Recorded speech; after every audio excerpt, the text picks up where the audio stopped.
இது போல் எனக்கு ஒரு ஃபாரின் போனாலும் வெளிநாடு போனாலும் எனக்கிட்ட இந்த ஒரு சோகமான விஷயம் எனக்கு இருந்துக்கிட்டே தான் இருக்குது, இல்லை இந்த சங்கடமான விஷயம் எனக்கு என் ஃபேமிலியில் என்கிட்ட இருக்குது அப்படின்னா யாருனாலும் சொல்லலாம். எல்லாரும் நினைப்பாங்க யூஎஸ்லேருந்து வந்தால் டாலர்ஸில் சம்பாதிப்போம் அப்படின்னு சொல்லி நினைப்பாங்க. ஆனால் யூஎஸில் போய் பார்த்ததுனால நான் சொல்கிறேன், யூஎஸ் வாழ்க்கையே வேறு. ஏன்னா இப்போ நான் $5000 நான் சம்பளம் வாங்குறேன்னா $1400 வந்து டேக்ஸுக்கே போயிடும். State tax, federal tax. அந்த 3600 வாடகை எல்லாம் சேர்த்துன்னு பார்த்தோன்னா மிஞ்சி போனால் ஒரு $500 மிச்சம் இருக்கும்.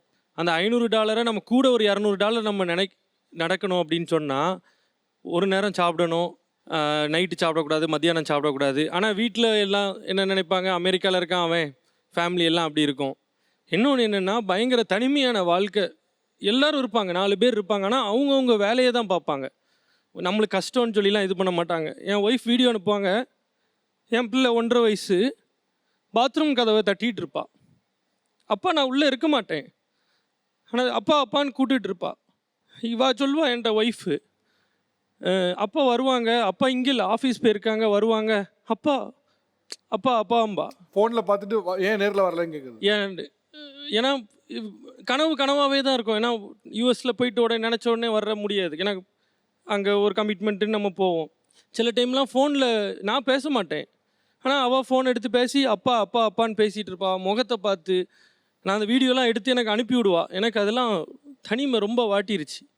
நான் என்ன பண்ணுவேன்னா காலையில் ஓட்ஸ் அந்த மாதிரி சாப்பிடுவேன். மத்தியானம் நான் ஏதாவது வெளியே சாப்பிடணுன்னா ஒரு பிரியாணி அங்கே $22. அப்போ $22 இங்கே $2000 ஆச்சு. அப்போது தக்காளியே $4 அப்படின்ட்டு இருக்கும். எனக்கு சமையல் எதுவுமே தெரியாது. ஆனால் நான் அங்கே இவ நைட்டுனாலும் எனக்கு அங்கே பகல் வீடியோ கால் பண்ணி இதை பண்ணி ஏதாட்டு மத்தியானம் சாப்பிடணும். மத்தியானம் வச்சதை சாப்பிடணும். இல்லை நான் 8 டைம் போய் என்ன பண்ணுவேன்னா பக்கத்துலேயே ஒரு பஞ்சாப் கோயில் ஒன்று உண்டு, அங்கே வந்து அன்னதானம் போடுவாங்க. அது நீங்கள் என்ன நினைப்பீங்கன்னு தெரில, யூஎஸில் உள்ள எல்லா மாணவர்களும் அங்கே தான் சாப்பிட வருவாங்க. அவ்வளோ ஃபுட்டு குவாலிட்டியாக இருக்கும். ஏன்னா சாப்பாடு காசு கிடையாது. இப்படி தான் $1 $2 சேர்த்தா தான் மாதம் வீட்டுக்கு ஒரு $1000 அனுப்ப முடியும். நம்ம வெளியில் சாப்பிட்டோம், வெளியில் போனோம். ஆனால் வெளியில் என்ன இருக்கும், அமெரிக்காவிலேருந்து வாரான் அந்த மாதிரி. ஸோ நான் திரும்பி வந்தது காரணமே தனிமை. எல்லாமே இருக்கும், ஆனால் வந்து நிம்மதியே இருக்காது. பணம் வர மாதிரி இருந்தால் கூட அது ஒரு மாயை மாதிரி கையை விட்டு போயிடுது.